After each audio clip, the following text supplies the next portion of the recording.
నల్గొండ జిల్లా పానగల్లో ఉన్నటువంటి శ్రీ ఛాయా సోమేశ్వర స్వామి ఆలయానికి చరిత్రలో ఒక విశిష్టమైనటువంటి స్థానం ఉండడం జరిగింది. ముఖ్యంగా ఈ ఆలయానికి సంబంధించేసి అంతుచిక్కని రహస్యం అనేది ఒకటి ఉండడం జరిగింది. ఆ మిస్టరీ అనేది ఇప్పటివరకు కూడా ఎవరు కూడా ఛేదించలేటువంటి పరిస్థితి ఉందని చెప్పవచ్చు.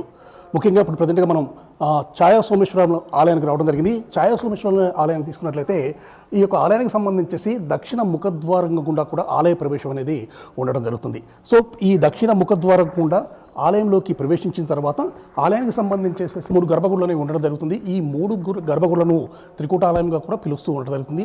ప్రజెంట్గా చూసినట్లయితే ఈ 3 గర్భగుడులలో తూర్పు ముఖంగా ఒక గర్భగుడి అనేది ఉండడం జరుగుతుంది. ఈ తూర్పు ముఖంగా ఉన్నటువంటి గర్భగుడిని శ్రీ సూర్యనారాయణ స్వామి ఆలయంగా పిలుస్తూ ఉండడం జరుగుతుంది. సో సూర్యనారాయణ స్వామి దీంట్లో ఉండడం జరుగుతుంది. మనం ప్రజెంట్గా చూస్తున్నటువంటి గర్భగుడిలో. అదేవిధంగా ఆ తర్వాత ఉత్తరముఖంగా కూడా ఒక గర్భగుడి అనేది ఉండడం జరుగుతుంది. ఉత్తరముఖంగా ఉన్నటువంటి ఈ యొక్క గర్భగుడిలో దత్తాత్రేయ స్వామి కొలువుతీరి ఉండగా, ఎదురుగా ఉన్నటువంటి అంటే పడమర ఉన్నటువంటి ఈ యొక్క గర్భగుడిలో మాత్రము శ్రీ ఛాయా సోమేశ్వర స్వామి కొలువై ఉండడం జరిగింది. ఈ ఛాయా సోమేశ్వర ఆలయానికి సంబంధించేసి పడమర ముఖంగా ఉన్నటువంటి గర్భగుడిలో సోమేశ్వరుడు కొలువుతీరి ఉంటారు. 10 శతాబ్దాల క్రితం ఈ యొక్క ఆలయాన్ని కుందూరు చోళులు నిర్మించారని చెప్పేసి కూడా మనకు తెలియవస్తుంది. మనం ప్రజెంట్గా విజువల్స్లో చూసినట్లయితే ఆ యొక్క విజువల్స్లోనే ఆ యొక్క ఛాయా సోమేశ్వరాలయం సంబంధించేసి శివలింగం వెనక భాగంలో ఒక నీడలాగా మనకు కనబడుతుంది ఛాయ. సో ఛాయా సోమేశ్వరాలయంగా అప్పటి నుండి ఈ యొక్క ఆలయం అనేది కీర్తింపబడుతూ ఉండడం జరిగింది. అయితే ఈ యొక్క గర్భగుడిలో ఉన్నటువంటి ఆ నీడ, ఆ ఛాయ అనేది ఎక్కడి నుండి వస్తుంది అనేది ఇప్పటి వరకు కూడా అంతుచిక్కని రహస్యంగానే ఉండడం జరిగింది. ఎందుకంటే ఆనాడు ఉన్నటువంటి శిల్పులు ఒక అద్భుతమైనటువంటి నిర్మాణంగా ఈ యొక్క ఆలయాన్ని తీర్చిదిద్దిన సందర్భం అయితే ఉండడం జరిగింది. సో ఈ విషయానికి సంబంధించేసి ఇటీవల కాలంలో ఫిజిక్స్ లెక్చరర్గా ఉన్నటువంటి మనోహర్ గౌట్ అనే పర్సన్ ఈ ఛాయకు సంబంధించినటువంటి విషయాలను నేను తెలుసుకున్నాను, ఆ విషయం ఏంటో నేను బట్టబయలు చేశానని చెప్పేసి కూడా ప్రకటించిన సందర్భం అయితే ఉండడం జరిగింది. సో దానికి సంబంధించేసి ఆలయ చైర్మన్గా ఉన్నటువంటి అనంతరెడ్డి గారిని అడిగి తెలుసుకున్నాం. సార్ చెప్పండి, మనోహర్ గౌడ్ కొన్ని విషయాలు చెప్పడం జరిగింది. ఆలయానికి సంబంధించి ఛాయ అనేది ఎక్కడి నుంచి వస్తుంది అనే విషయాన్ని నేను తెలుసుకున్నానని చెప్పి ఈ విషయాన్ని చెప్పండి మీరు.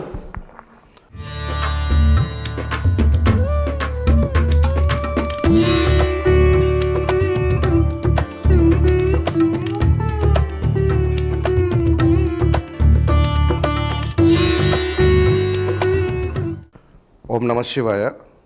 ఇది 11వ శతాబ్దంలో త్రికూటంగా విష్ణుమూర్తి, సూర్య భగవానుడు శివుడితో కొలువైనటువంటి రాతితో నిర్మాణం కాబట్టి పిరమిడ్ షేప్లో ఉన్నటువంటి ఇది స్ట్రక్చర్. ఈ యొక్క దేవస్థానము అత్యంత శాస్త్ర సాంకేతిక నిపుణతతోనే నిర్మాణం కాబడింది. అది అందులో ఎలాంటి సందేహం లేదు. కాకపోతే ఇటీవల చాలామంది దీనిపైన రీసెర్చ్ చేయడానికి మన దేశానికి సంబంధించిన వాళ్ళు కాదు, విదేశాలకు సంబంధించిన వాళ్ళు కూడా శాస్త్రవేత్తలు చాలామంది రావడం జరిగింది.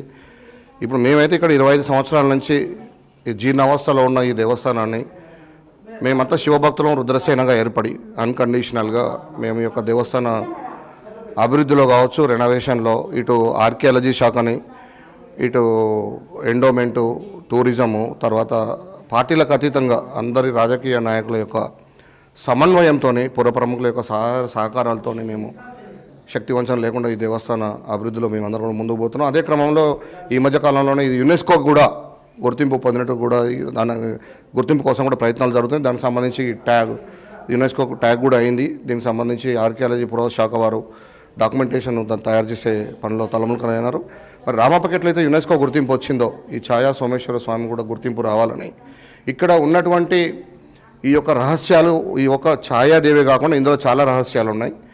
ఇందులో సూక్ష్మ రూపంలో ఎంతో శిల్ప సంపద కూడా నిగూఢంగా నిక్షిప్తమై ఉన్నది. ఇక్కడ ఉన్నటువంటి ఈ శిల్ప సంపద, ఇక్కడ ఉన్నటువంటి ఈ యొక్క శాస్త్ర సాంకేతిక నిపుణత, ఇక్కడ ఉన్నటువంటి ఆ యంత్రశక్తి, ఇక్కడ ఉన్నటువంటి మహిమ అంతా కూడా విశ్వవ్యాప్తం కావడానికి రుద్రసేన అటువైపుగా అడుగులు వేస్తూ ఉంది. మరి చరిత్రకారులు కావచ్చు, తర్వాత సనాతన ధర్మకర్తలు అందరూ కూడా ముందుకు కదిలి ఆ యొక్క మహాయజ్ఞంలో అందరూ కూడా భాగస్వాములు కావాలని ఈ సందర్భంగా ఆహ్వానం తెలియజేస్తూ, మీరు అడిగినటువంటి ఒక అంశం ఏదైతే ఉన్నదో ఈ కనిపెట్టిన అనే అంశానికి వచ్చినప్పుడు, సరే ఇప్పుడు ఈ మధ్యకాలంలో తను నండూరి శ్రీనివాస్ గారి యొక్క క్లిప్పింగ్స్ నాకు కూడా చాలామంది చూస్తున్నా. అందులో ఒక బాధాకరమైన అంశం ఏంటంటే శాస్త్ర సాంకేతిక పరమైన అంశం ఏదైనా కావచ్చు, కానీ ఇక్కడ ఈ దేవస్థానంలో అదొకటి ముడిపడి లేదు. ఇక్కడ దాని వేదానికి సంబంధించినటువంటి ప్రామాణికం ఉన్నది. ఏదో కనిపెట్టిన వేద ప్రామాణికాన్ని మనం అపహాస్యం చేయడం కాదు. మరి అంత పెద్ద ఆయన ఆధ్యాత్మికవేత్త, ఆయనకు నేను కూడా అభిమానినే. మరి కనీసం ఇక్కడికి ఆయన వచ్చిన సందర్భాలు లేవు. ఆయన ఇక్కడ అసలు ఏంది, ఈ పంచాయతీనం ఏంది, ఇక్కడ ఎవరున్నారు ఏంది అనేది తెలుసుకోకుండా మన మామూలుగా ఎవరో మా యూట్యూబ్లో చాలామంది కాపీ పేస్ట్ చేస్తున్నారు. కాపీ పేస్ట్ చేసినట్టు పాత క్లిప్పింగ్లు చూసి కొత్త కామెంట్స్ చేసి దాన్ని ఏదో ఎలివేట్ చేయాలనుకోవడం అయితే నాకంత మంచిగా అనిపించట్లేదు. ఎందుకంటే ఇది ఇక్కడ ఉన్నది సూర్యదేవుడు ఎదురుగా. మనకు ఉన్నటువంటి పురాణ గాథల ప్రకారము సూర్యదేవుని యొక్క ధర్మపత్ని ఛాయాదేవి. ఆమె కఠోర శివదీక్ష చేసి ఆమె ఒక వరం పొందుతుంది, ఎప్పుడు శివుడి పైన నిలిచే విధంగా. ఆమె శనీశ్వరుని యొక్క తల్లి. అది ఇప్పుడు మనం కొత్తగా రాసుకున్న కవిత్వం కాదు, నిన్న మనం రాసుకునేవి కావు. అది వేదకాలం నుంచి మనకు ఉన్నటువంటి పురాణ గాథలు. ఆ యొక్క అంశాన్ని తీసుకొని ఇక్కడ స్థల పురాణం తెలుసుకోవాలి ముందు. అసలు ఏంటి గుడి ఏంటి, ఇక్కడ పంచాయతీనం ఏంది, ఇక్కడ ఉన్న స్థల పురాణం ఏంది, ఆమె ఎవరు, అసలు ఆమెను ఇక్కడ అమ్మవారిగా మేము భావిస్తున్నాం. ఇక్కడ స్థల పురాణంలో ఏంటంటే శనీశ్వరుని యొక్క తల్లి కాబట్టి ఎవరు ఏ ప్రోటోకాల్ వచ్చినా మండపం నుంచి ముందు అమ్మవారికి నమస్కారం చేసుకుంటాం. చాలామంది అమ్మవారికి చీరలు కూడా పెడతారు. అమ్మవారిని నమస్కారం ఆమెని ప్రదక్షిణ చేసుకోవడం, ఆమెని ప్రసన్నం చేసుకోవడం వల్ల మనకు శని నుంచి ఎలాంటి హాని కలగదు. శని, శత్రుపీడలు, నరదిష్టి, గ్రహ దోషాలు తొలగిపోతాయని సనాతన భక్తుల యొక్క ప్రగాఢమైనటువంటి విశ్వాసం. ఆ విశ్వాసాన్ని ఏదో సైన్స్ అంటే ఇప్పుడు సనాతన ధర్మం అంతా కూడా సైన్స్తో ముడిపడి ఉన్నది. కల్లాపి కానించి తీసుకుంటే మీరు చేసే ప్రతి పూజా క్రతువులో మనకు సైన్సే ఉంది, దాన్ని మనం కాదనట్లేం. కానీ ఏదో కొత్తగా మేమేదో కనిపెట్టినామని ప్రచారాల కోసమో వ్యక్తి లబ్ధి కోసమో ఇక్కడ ఉన్న స్థల పురాణాన్ని విచ్ఛిన్నం చేసే విధంగా చేయడం అయితే అది మంచి పద్ధతి కాదు. మనోహర్ గౌడ్ నాకు మంచి మిత్రుడే, నాతో పాటు నా సహతోటి కరెస్పాండెంట్, ఆయన విద్యావేత్త. ఆయన చేసిన ఫ్రేమ్వర్క్ వల్ల చాలా లాభం జరిగింది దేవాలయానికి, నేను కాదనట్లేను.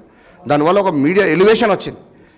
కానీ అంతకంటే ముందే నల్లగొండలో 80s కావచ్చు, 70s కావచ్చు చెక్కలతోని ఈ ప్రతిమను తయారు చేసి సైన్స్ ఎగ్జిబిషన్స్లో ప్రతి ఎగ్జిబిషన్లో స్కూల్ చిన్నారులో సైన్స్ టీచర్ల యొక్క సహకారంతో దీన్ని ప్రజెంట్ చేయడం కూడా జరిగింది.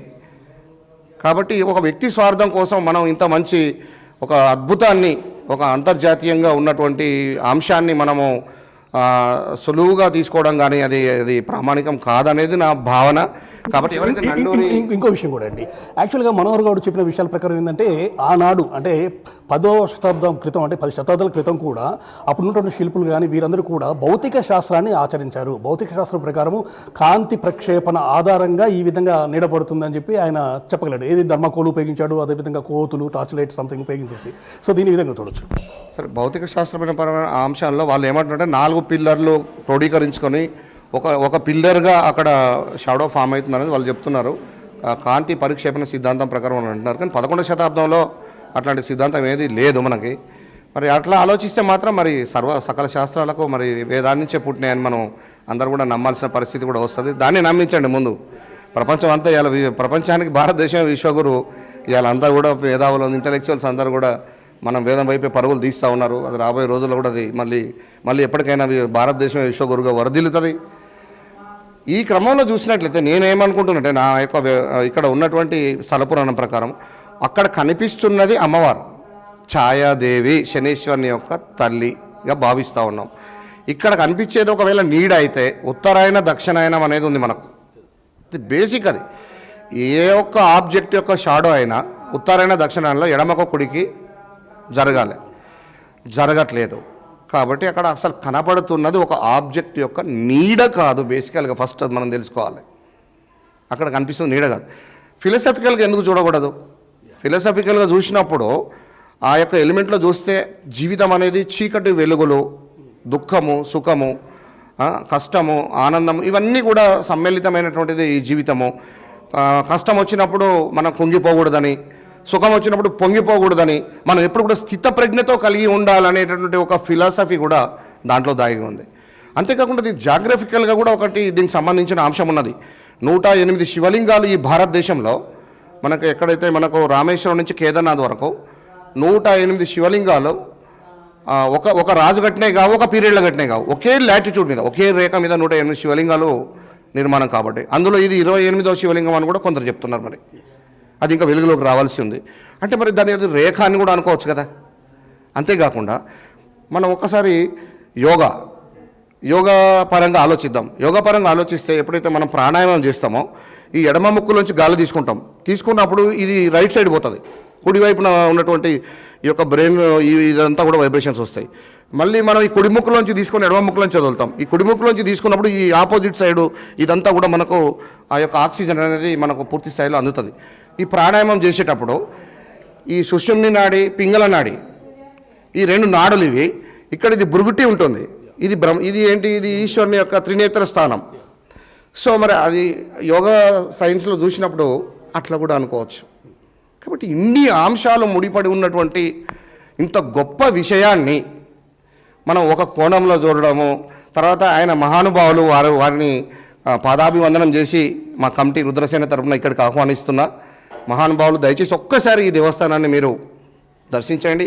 ఇక్కడ ఉన్నటువంటి స్థల పురాణాన్ని మీ ద్వారా మేము ఎన్నో విషయాలు కూడా ఇంకా తెలుసుకోవాల్సి, ఎందుకంటే మీరు చాలా పెద్దవారు, ఆధ్యాత్మికవేత్త, సద్బ్రాహ్మణులు, మీ నుంచి కూడా మేము ఎన్నో విషయాలు తెలుసుకోవాలి. ఇక్కడ మరి ఇక్కడ ఉన్నటువంటి పంచాయతీనాన్ని మీరు స్టడీ చేయండి.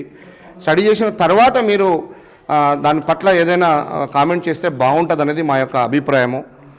ఇందులో మేము ఎవరిని విభేదించడానికి రుద్రసేన ఇక్కడ లేదు. ఇక్కడ స్థల పురాణాన్ని కాపాడి, ఈ మహిమను కాపాడి, ఇక్కడ ఉన్న ప్రాచుర్యాన్ని దెబ్బతినకుండా ఇక్కడి మహిమను, ఇక్కడ టెక్నాలజీని, ఇక్కడ హిస్టరీని, ఈ యొక్క చోళరాజులు మరి 250 సంవత్సరాల సుభిక్షమైనటువంటి రాజ్యంలో ఇక్కడ పచ్చల సోమేశ్వర ఆలయము, ఛాయా సోమేశ్వర నిర్మాణాలు, తర్వాత ఉమ్మడి జిల్లాకు మంచినీరు అందిస్తున్నటువంటి ఉదయ సముద్రం కావచ్చు, చెర్లపల్లిలో ఉన్నటువంటి భీమ సముద్రం, అంటే చోళరాజులలో చోళ మహారాజా మొదటి రాజు, మరి వాళ్ళ తాతగారి పేరు మీద కూడా ఇక్కడ భీమ సముద్రాన్ని కూడా వారు అంత పెద్ద తటాకాన్ని కూడా చెర్లపల్లిలో నిర్మాణం కావడం అనేది జరిగింది. కాబట్టి ఈ చరిత్ర ఇంకా వెలుగులోకి రావాలి, దీని మహిమ ఇంకా బయటికి రావాలి. ఇక్కడ కోనేట్లో నుంచి కూడా అంతర్వాహిని ప్రవాహం ఉన్నది. ఇక్కడ 4x4 ఇంచెస్లో రామసేతు నిర్మాణాన్ని చాలా అద్భుతంగా కార్వింగ్ చేయడం జరిగింది. ఇట్లాంటి ఒక అద్భుతాల నిలయం ఈ ఛాయా సోమేశ్వర ఆలయము.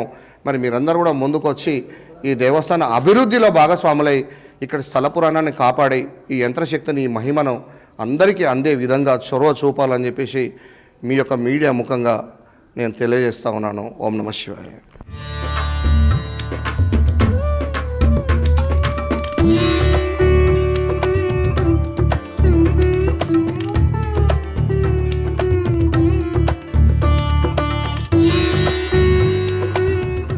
ఇది మనం చూడొచ్చు. ఛాయా సోమేశ్వరాలకు సంబంధించేసి మనోహర్ గౌడ్ ఏ విధంగా చెప్పాడో, ప్రజెంట్గా ఆ యొక్క దక్షిణ ముఖద్వారం గుండా లోపలికి ఆలయ ప్రవేశం అయితే జరుగుతుంది.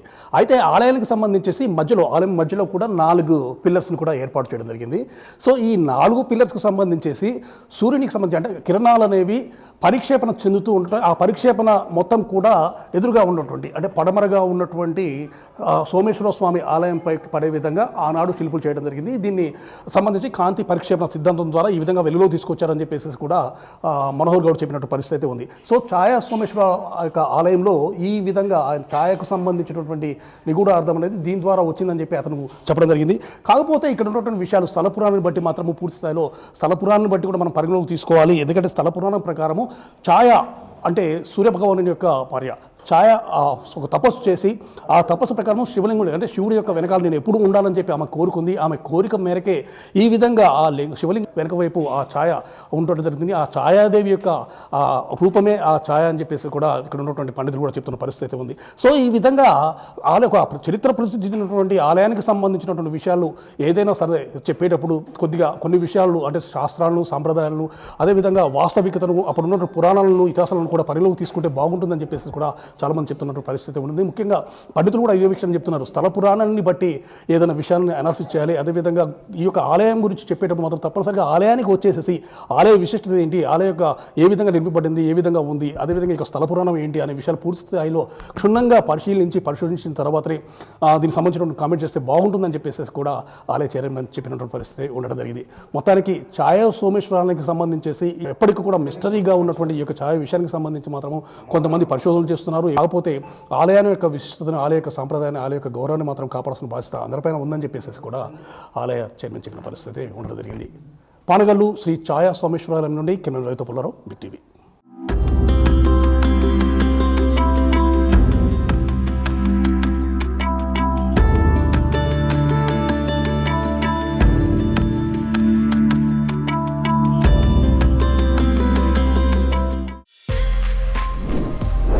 more videos like this, subscribe Big TV channel.